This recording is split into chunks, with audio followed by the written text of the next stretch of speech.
Welcome to USAA's Veterans Day Ceremony 2012. Last Memorial Day, thousands of Vietnam veterans and their families gathered at the wall in Washington, D.C., where a grateful nation began to thank them for their service on the 50th anniversary of the Vietnam War. The man who leads this national 13-year commemoration is retired Lieutenant General Mick Kicklighter, a veteran of 2 tours in Vietnam who has given a lifetime of service to our country. USAA is honored to welcome this great soldier and patriot. Ladies and gentlemen, Lieutenant General Mick Kicklighter.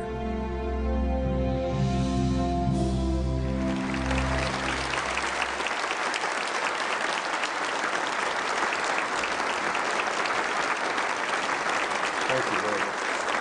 Thank you very much. That's a great honor, and it's a great honor to be with you today. General Robles, other distinguished guests, and our honored guests today, our Vietnam veterans and all of our veterans and your families. It is truly a great honor to be with you and to be able to provide you some information about our nation's program to commemorate the 50th anniversary of the Vietnam War.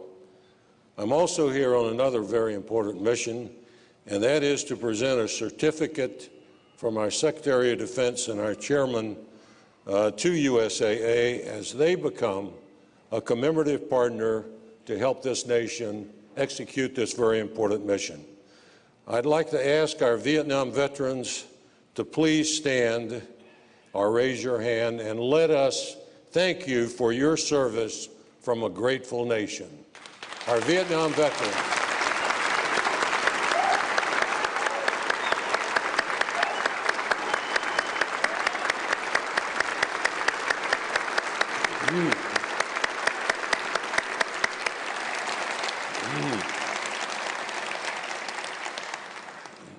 I must tell you, after watching that film and your applause, it got me a little choked up, so I'll do the best I can.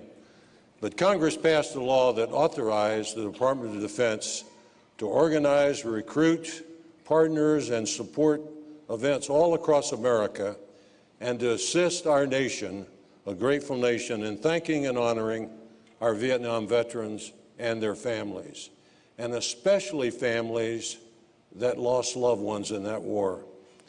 Even though we're going to have national and international events, this commemoration will be very hometown-centric. We want to go to where the veterans live and honor them in their hometown, just as Fort Sam Houston and Army North did yesterday for all the Vietnam veterans in this area. And that was a wonderful event, and I know many of you were there. One of the major ways that we're going to accomplish this, going to hometown America, is by recruiting commemorative partners all across this great land. We're going to towns and cities and corporations like USAA, universities. Texas Tech is a commemorative partner, schools, associations, military installation. Fort Sam Houston is a commemorative partner. We're going to active units, Guard, Reserve, and veteran service organizations all across America to get them involved to help us thank and honor our veterans. And this is a long program. This was a long war.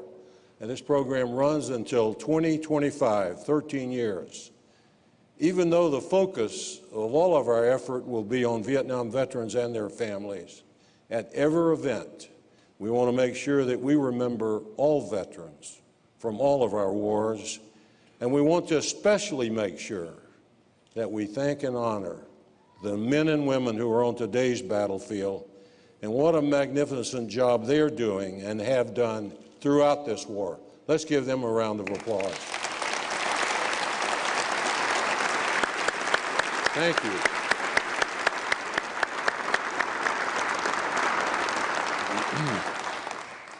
Our nation truly needs commemorative partners like USAA to help thank and honor our veterans, and your willingness to become a commemorative partner means a great deal to our nation, to our veterans, and to our committee.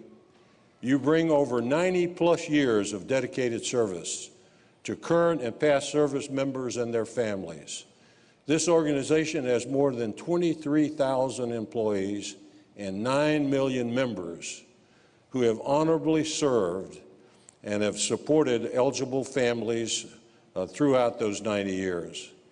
And many of our members and many of the staff here are Vietnam veterans, are the families of Vietnam veterans, or part of this great organization. And we know that you'll make a major impact all across America in helping this nation lead and assist in reaching our veterans where they live. We know that no matter what we do, it won't be enough. But we do have a chance to turn the pages of history back and to right a wrong. As you saw in the film, we selected Memorial Day 2012 at the Vietnam War Memorial to announce to the nation that we're starting to commemorate the 50th anniversary of the Vietnam War. Attending that ceremony was almost the entire national chain of command. President, our Commander-in-Chief, President Obama and Mrs. Obama were there. Vice President and Mrs. Biden were there. The secretaries, the chiefs of service. It was a tremendous turnout, and I wish I had time to share some of the highlights from that, but I've picked a couple of quotes that kind of capture what we thought were the theme and the message of the day. And I'm going to quote a few lines from a poem written by a Vietnam veteran, Albert Nahas, a retired Army colonel. And I quote, "It mattered not what politicians argued. It mattered not what history would reveal. We had no expectations but to serve where duty called us, and we asked for no rewards except a nation's thanks." And then the last quote I'll use to kind of capture what we're trying to do is a quote from General Fred Wyan. Any of you knew General Wyan, you knew what a wonderful leader he was. He served in World War II in China, Burma, India on General Stilwell's staff, one of the toughest theaters in the war.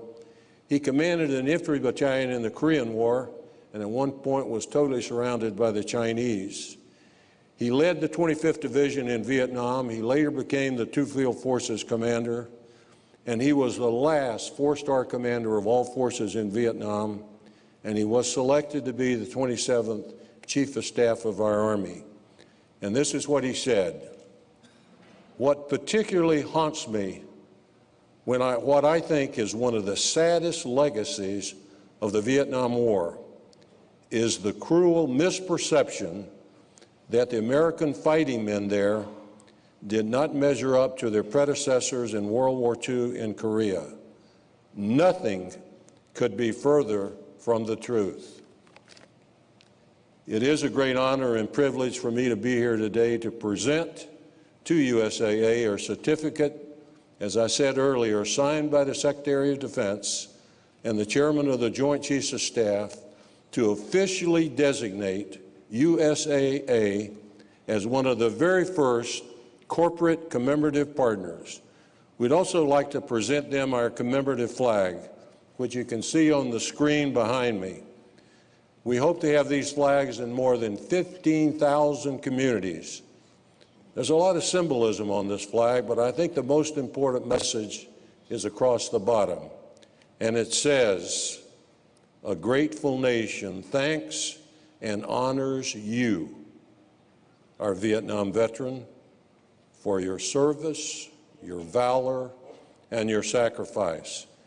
We hope that every time a Vietnam veteran and their family see this flag all across America, they will know that a grateful nation truly remembers, thanks, and honors them during their 50th anniversary.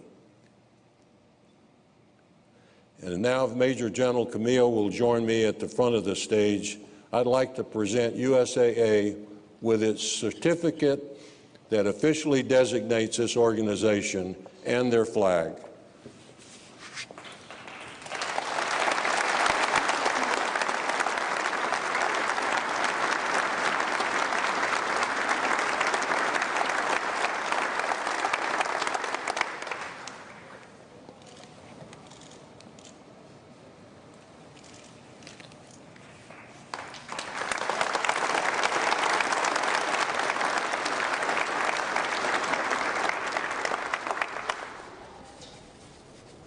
On behalf of the USA, sir, thank you, and we're honored.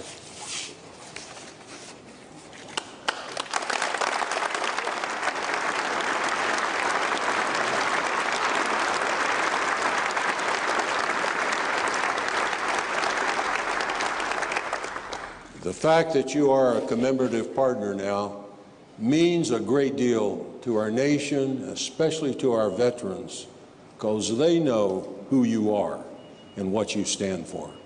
Thank you, and God bless you, and God bless America.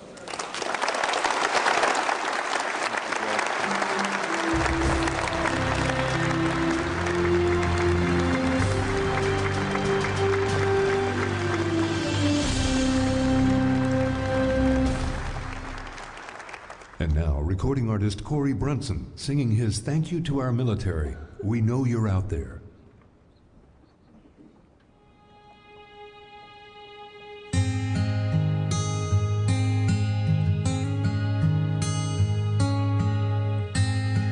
Have you ever looked the face of 10,000 heroes at the same time while they look back at yours? To the eyes of every soldier who left their home to keep us safe, we tried to find the words to say. As I stand in awe of you, I'm amazed at what you do, the pride you show, and all the choices that you make for me and my family's sake. I need you to know, we know you're out there. We thank God for you, blood, sweat, and tears, for the red, white, and blue. We know you're out there, that there's a price to pay. We put our kids to bed in a peaceful land to lay their head, because you're out there.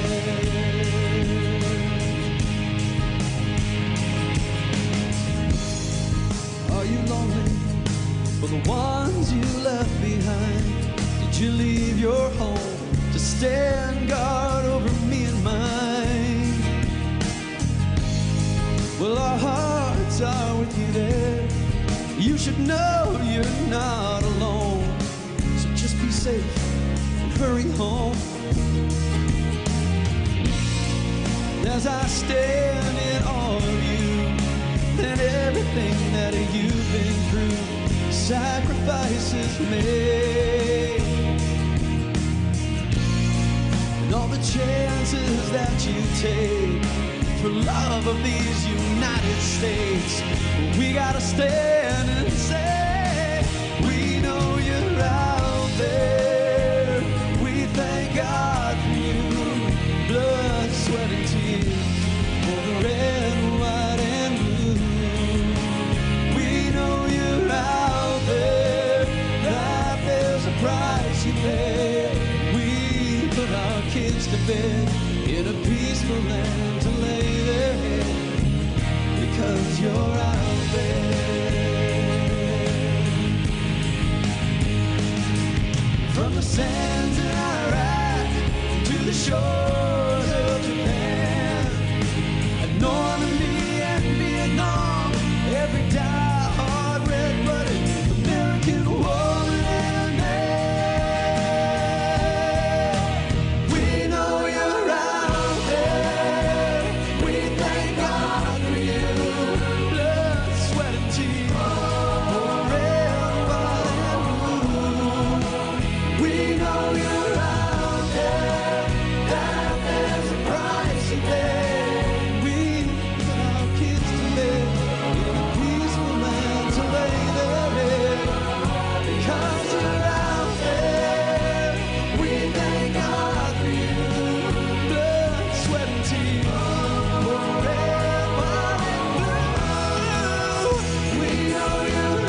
The road to today's ceremony ran through Annapolis. Both of our hosts are U.S. Naval Academy graduates.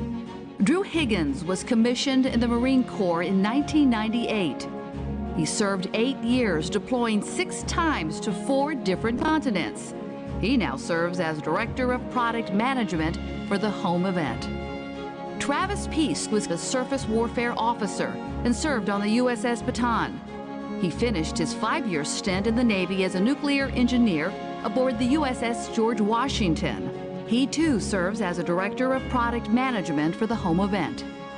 Ladies and gentlemen, please give a warm welcome to Drew Higgins and Travis Peace.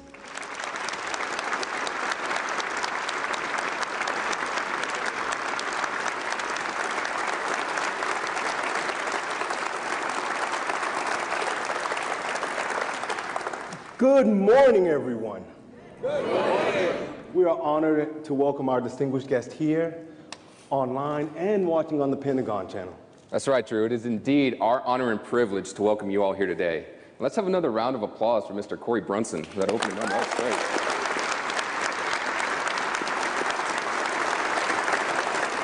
And as we speak of inspiration today, we realize that our active duty military is doing a tremendous job. However, we also need to see how our military grows and presents new opportunities to the young men and women that this nation has to offer.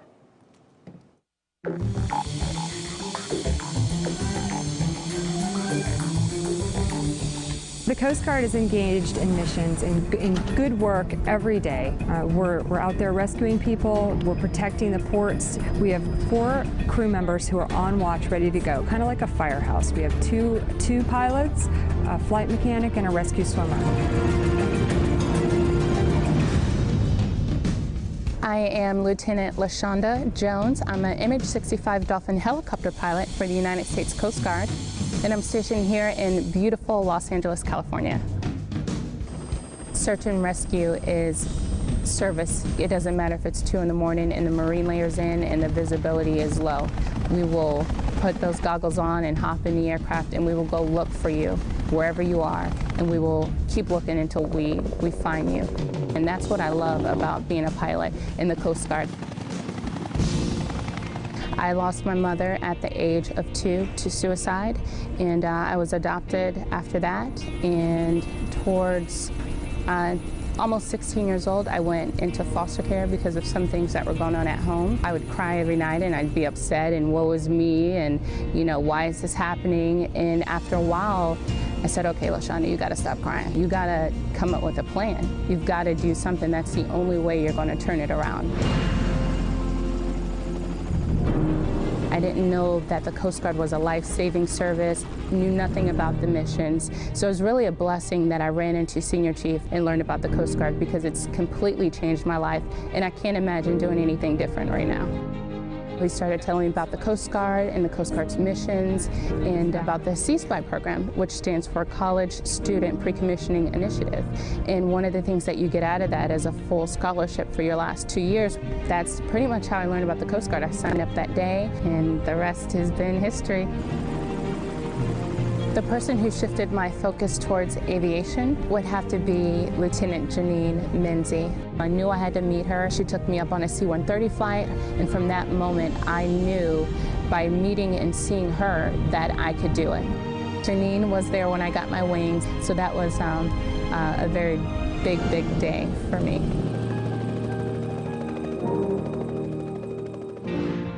Lieutenant LaShonda Jones is a very driven, focused officer, a very studious pilot. She represents progress. She's really good at inspiring youth. She's out there just trying to help young people figure out what they want to do and inspire them to just be their best.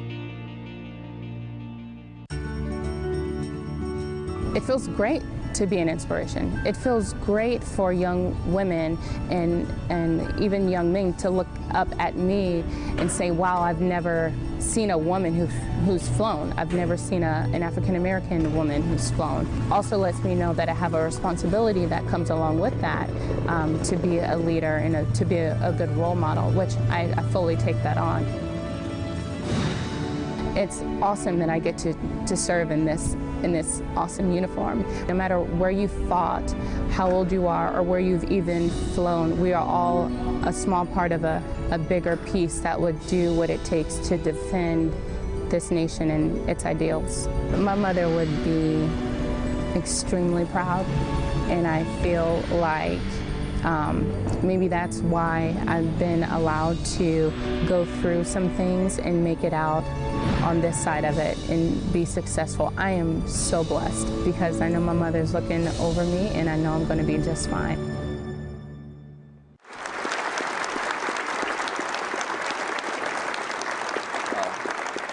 That is truly an inspiring story. Ladies and gentlemen, we are fortunate enough today to have Lieutenant LaShonda Jones in our audience. Lieutenant Jones, please stand to be recognized.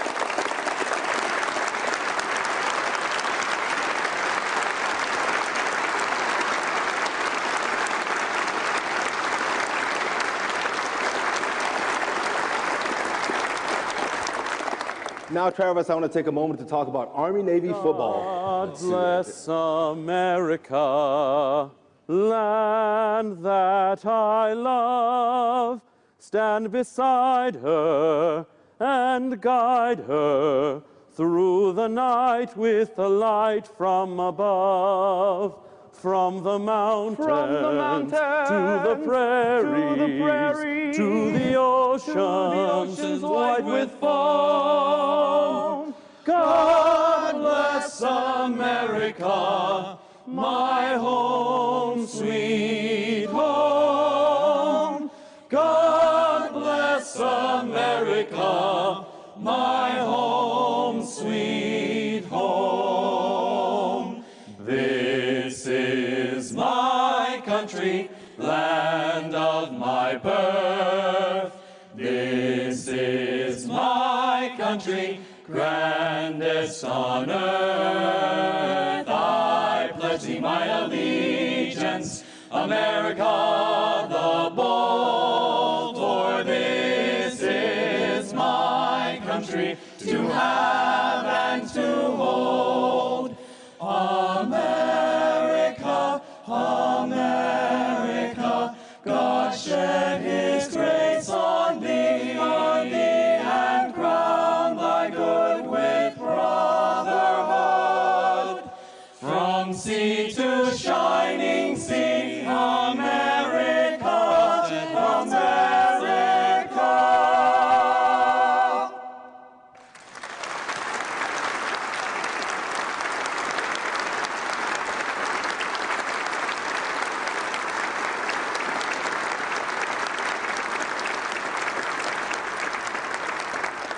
Ladies and gentlemen, please forgive our exuberance. We were overcome and we just had to sing.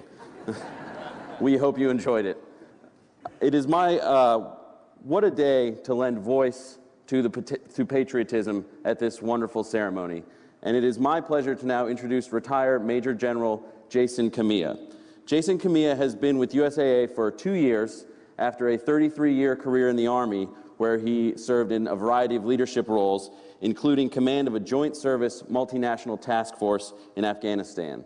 He is currently responsible for one of USA's largest organizations, Financial Foundations. He is a native of Honolulu, Hawaii, and the son of a World War II veteran.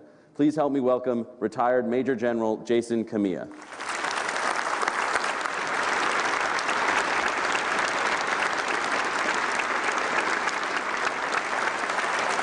Thanks for that. How about one more big round of applause for the Coast Guard Academy Singers.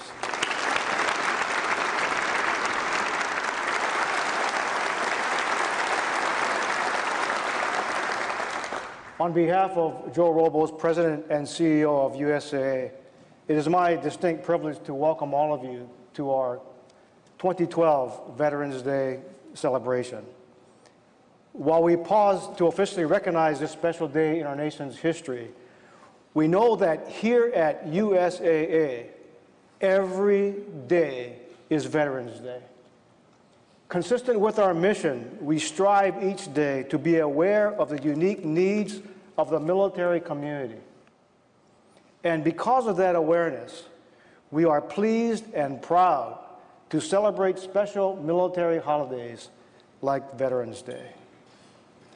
I don't think that it will be presumptuous of me to say that nearly every one of you have at least one veteran in a very special place in your hearts. My dad, like most veterans of his generation, returned from World War II to begin the long road of assimilation back into the society he so valiantly defended. Raised in Hawaii in a sugar plantation community amongst Japanese and Filipino immigrants, and with only limited formal education, he was a man of very simple means. While serving as an infantryman in World War II, he rose to the prestigious rank of Private First Class E3 and was awfully proud of it. Upon discharge from the Army for wounds sustained in combat, he worked as a busboy at the Tripler Army Medical Center dining facility until he saved enough money to put himself through business school. He tells a story of him pacing up and down in front of the business school, trying to summon enough courage to submit his application and his tuition deposit.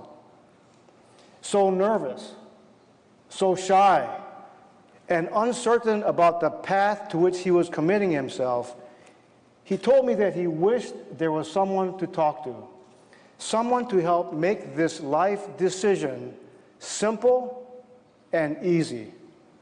For 3 days, he walked up and down in front of that business school, returning each day to home with application still in hand. Finally, on the 4th day, he drummed up enough courage and submitted his application. For the next 30 years, Dad worked for the same small insurance company. He did underwriting and sold, serviced auto, property, and life insurance. He advised on investments and commercial and real estate properties. I guess in today's lexicon, you would call him a walking integrated solution. Dad didn't die a rich man earlier this year, but he did pass away knowing that he helped his family and many other people, many of whom were veterans like himself, on the road to financial security and peace of mind. Like most veterans to their offspring, Dad helped shape my character by word and by deed. And of all the lessons he taught me, the one that matters most to me is the one that says, true honor lies in the giving rather than in the receiving. And Dad lived this to a fault, as I believe many veterans of his and follow-on generations do. I know in my own career and life, I try to live and breathe it too. And when you really pause and think about it, this is what makes me love the job I have so much. And this is what makes me love the associations I have with people like you. As employees, we hold ourselves accountable to an organizational culture that promotes doing the right thing because it is the right thing to do, and going above the norm because it allows us to play to our fullest potential. And in doing so, we place high premium on collaboration, on transparency, and the subordination of self-interest for the good of the whole. And I believe these attitudes fit hand in glove with the military, with veterans, and their values. On this special day of special days, it is fitting that we pause to salute the millions of veterans and thank them for their courage, sacrifice, and service. We know that the ranks of our veterans will swell over the next several years, and that each day thousands of service members, like my dad 70 years ago, will face enormous social and financial difficulties.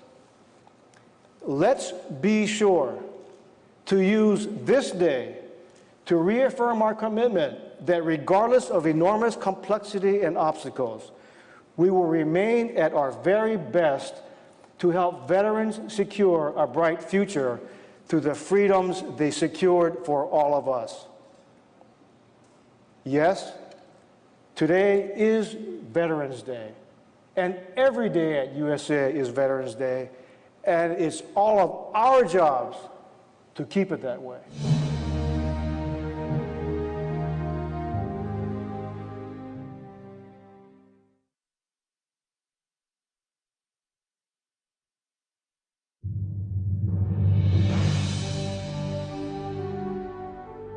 Now it comes time to meet our keynote speaker for today, who has traveled an unusual but undoubtedly inspiring path.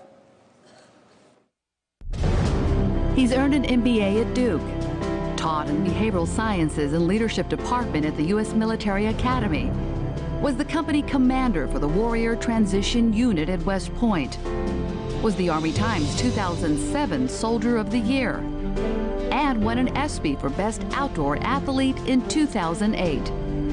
Remarkable in itself, but simply amazing when you consider it all happened after he lost his sight during a deployment to Iraq 7 years ago.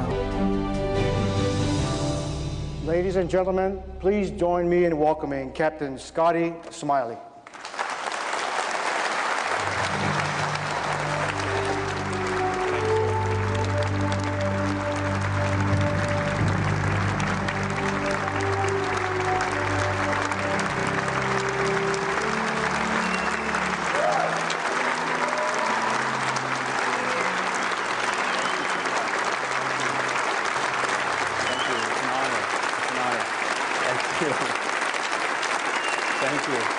Thank you so much. Please.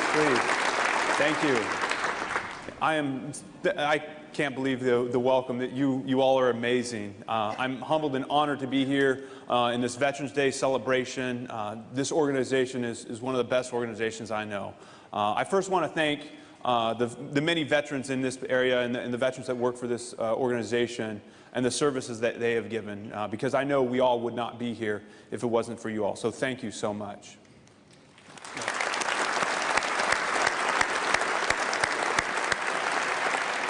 Well, as a veteran, many times when I'm struggling and I'm down on myself, I use inspiring, motivational stories. And so if you would, go with me to a scene in where I'm on Camp Muir on Mount Rainier. The day prior, it was a sunny, beautiful day. We just started from Camp Paradise, hiking up the ravine, little squirrels crossing the Pebble Creek, birds in the air fluttering. The trees were beautiful and green. The pine was in the air. We couldn't have asked for a better day to climb. We all passed Pebble Creek, none of us getting our feet wet. Important when you're on a frozen mountain. We finally make our way up to Camp Muir, and we spend the day resting. Well, after the end of this day, sitting around the campfire, warming ourselves, warming some water for us to fill our canteens up, the lead climb guide says, "Hey guys, we're going to get you to bed at 11, or we'll get you to bed here shortly, and then we'll wake you up at 11. So I'm pumped, heading back to my tents with my buddies, like, "Man, guys, this is awesome. We get well over 12 hours of sleep." They go, "What?" "No, it's called alpine sleep." Well, it's sad to say, I don't know if it was the nervousness, the excitement, or the amount of hydration that I had done, I got less than 2 hours of sleep that night. And it's times you really wish people deciphered between 11 p.m. and 11 a.m. Well, this evening we couldn't have again asked for a better evening to climb. The moon was out, the stars were shining, we all had lamps on our foreheads to see where we were going.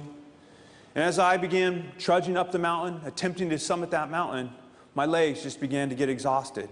My core began to tire. My arms began to give out. As we had summited through Disappointment Cleaver, this huge rock face, I knew my body was done. I sat on my backpack looking up at the lead climb guide and said, "I don't think I can make it. I don't think I can make it to the top." Well, I take you to a new scene several years earlier when I was attending the United States Military Academy. We were educated, trained, and inspired by men like Lieutenant General Chrisman, General John Abizade, just phenomenal leaders. But for me, it was a life-changing experience.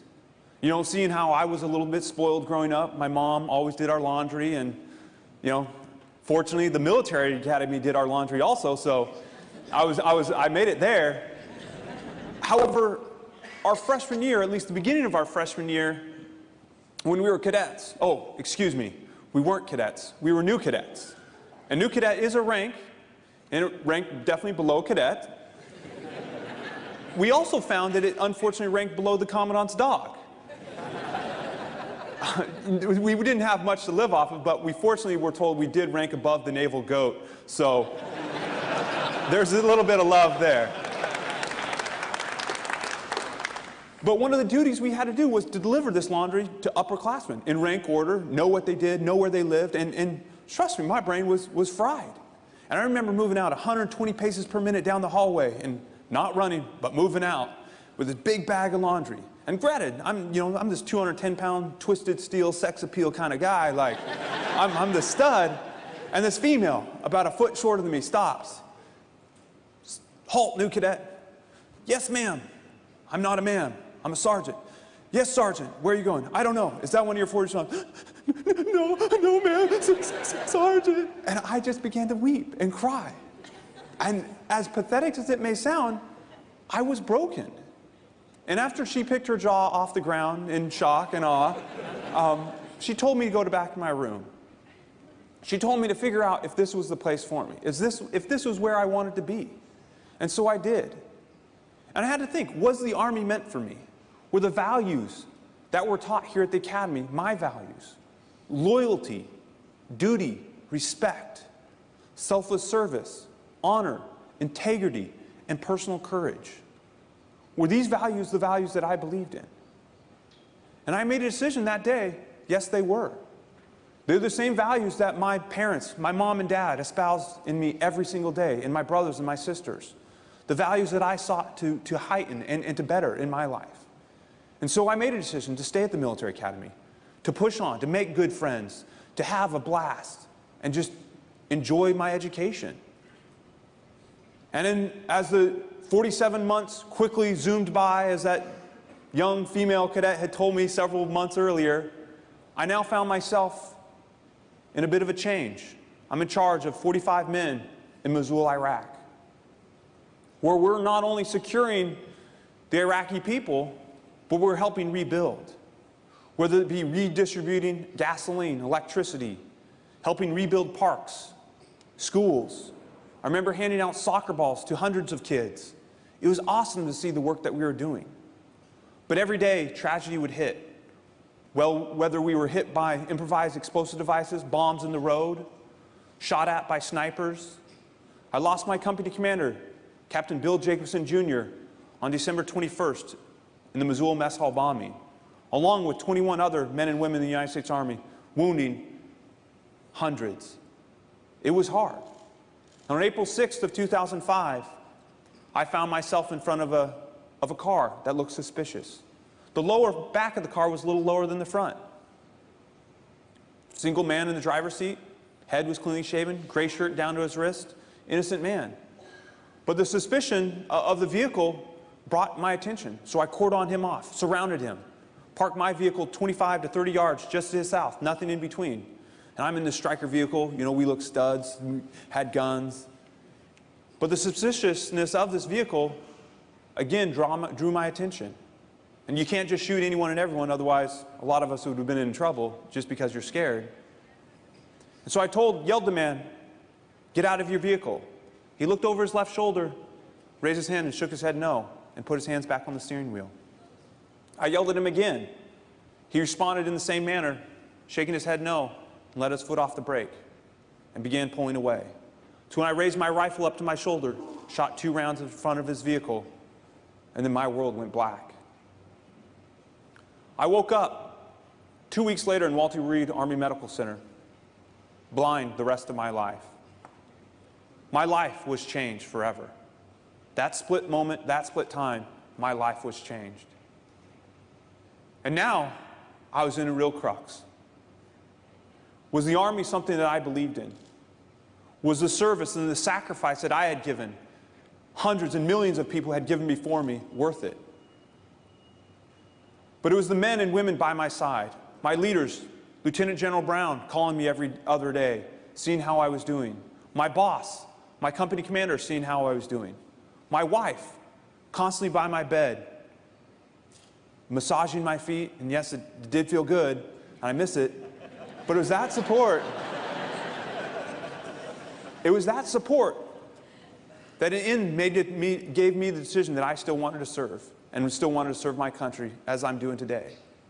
And as that service continued, I was able to work with an amazing leader, Lieutenant General Robert Van Antwerp at Accessions Command.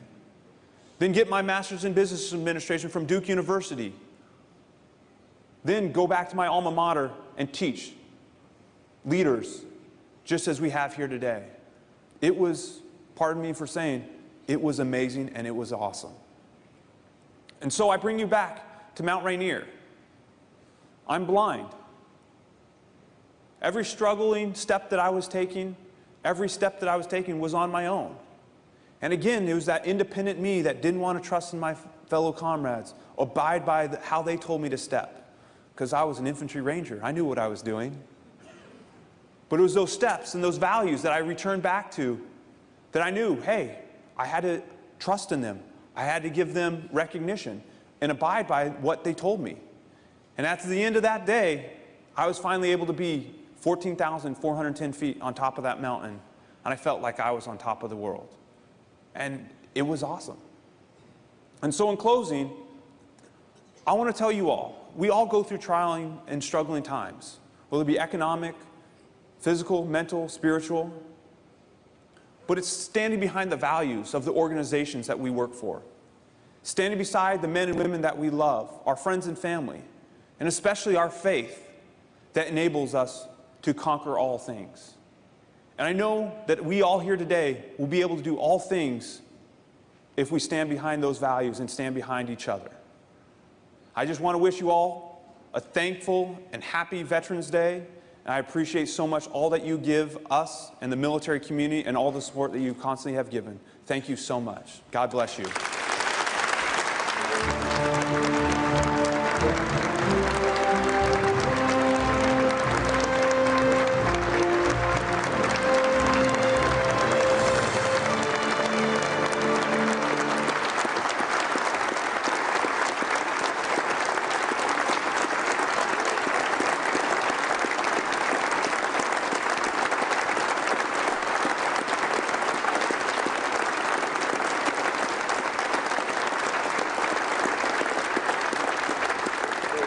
Wow. Captain Smiley, thank you so much for your sacrifice and for your continuing service. So as Captain Smiley has shown us today, sacrifice comes in many forms and many times is unexpected. So on this, the 50th anniversary of the beginning of the Vietnam War, let's remember a story that is steeped in sacrifice and selflessness. August 26, 1967 was a very bad day. Air Force Major Bud Day, flying in his F-100 Super Sabre, call sign Misty 1, was shot down on his 65th mission over North Vietnam.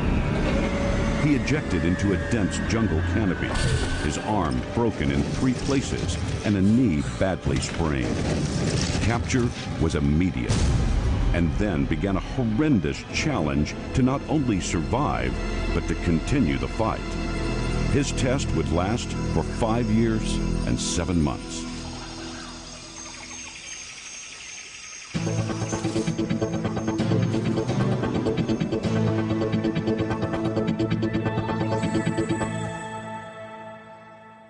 Bud Day's training for his test began in 1942. At 17, he quit high school and joined the Marine Corps. World War II had begun. I was real small. I was underweight, undersized, under everything. But the services were desperate. The Marines sergeant gave me a dime and sent me across the street to buy some bananas. So I ate bananas until I tweaked my weight up 4 or 5 or 6 pounds, and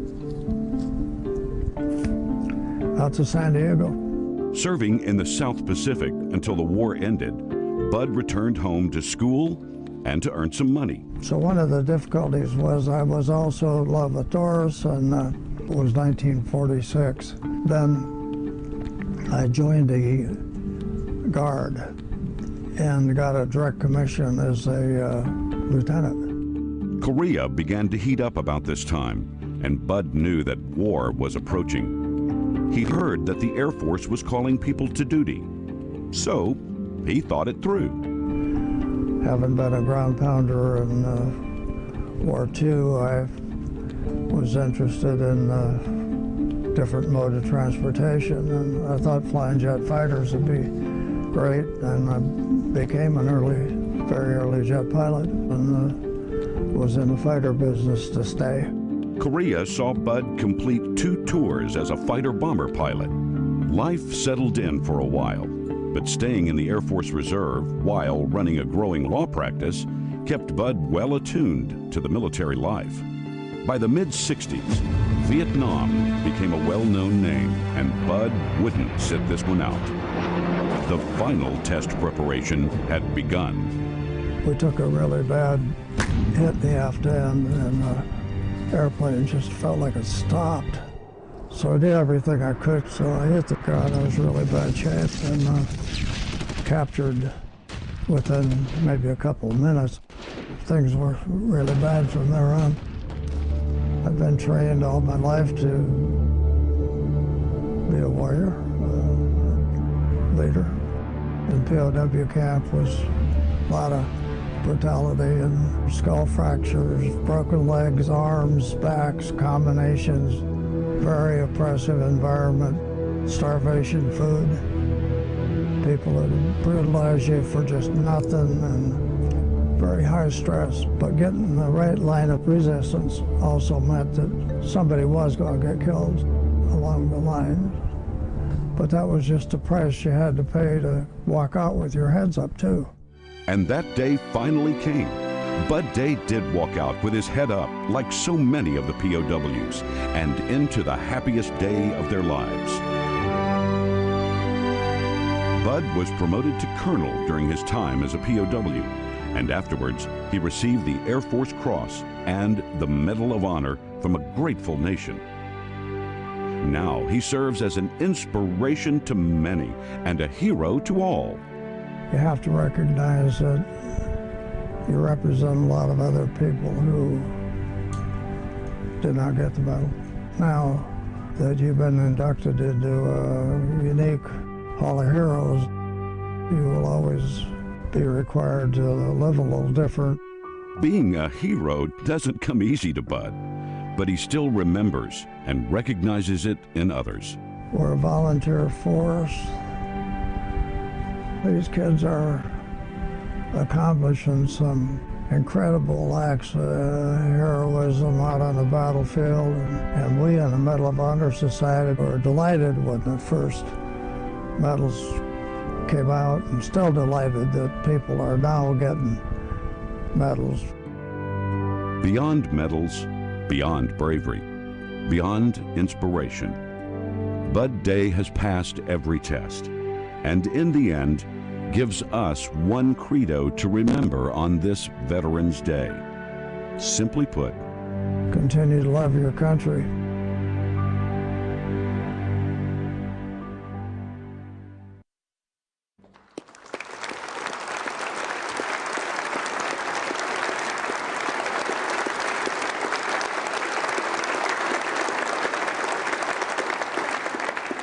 An overwhelming story of sacrifice. Colonel Day holds nearly 70 military decorations, most for combat actions. He is the highest decorated living Air Force officer, as well as a well-known lawyer, and was instrumental in obtaining TRICARE for life for millions of military members and their spouses. Colonel Day and his wife, Doris, were scheduled to be with us today, but due to illness, he could not. His story, his accomplishments, however, continue to inspire great respect. Please, wherever you are, Colonel Day, receive our thanks.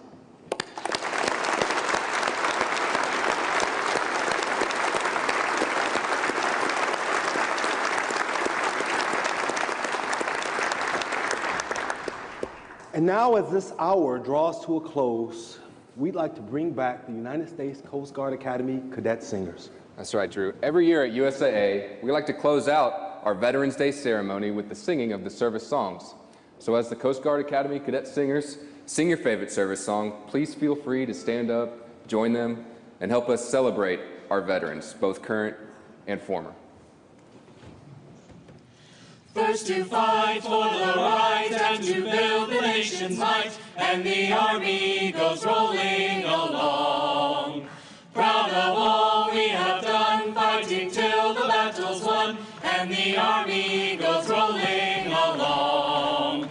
Then it's hi, hi, hey, the Army's on its way. Count off your cane, it's loud and strong. For wherever we go, we will always know that the Army goes rolling along. From the halls of Montezuma to the shores of Tripoli, we fight our country's battles in the air, on land and sea.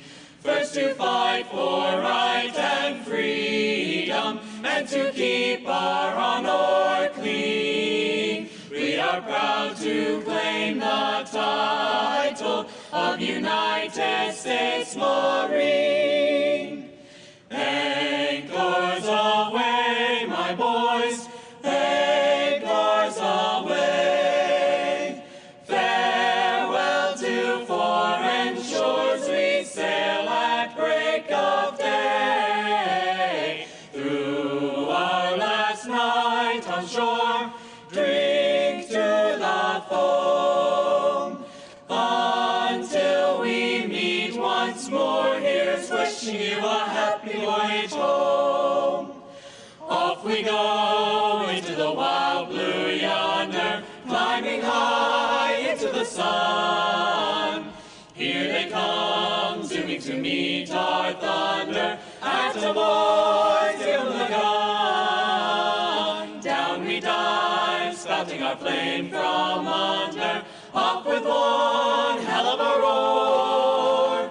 We live in fame, we'll go down in flame. Ain't nothing can stop the U.S. Air Force. We're always ready for the call. We place our trust in Thee. Through surf and storm and howling gale, high shall our purpose be. Semper Paratus is our guide, our fame, our glory too.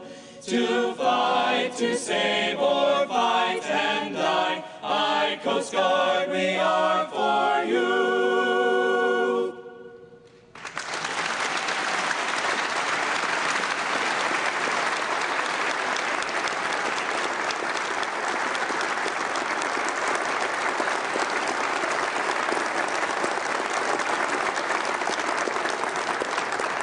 Well, Travis, we held things together pretty well. Yeah, not counting your singing there at the end, I think it went pretty well. Well, you don't have to listen to me much longer. I just want to wish everyone out there have a great Veterans Day. Me too. Everybody, remember to drive careful. And please, if you've been inspired by a veteran, please thank them this Veterans Day. Thanks, everybody.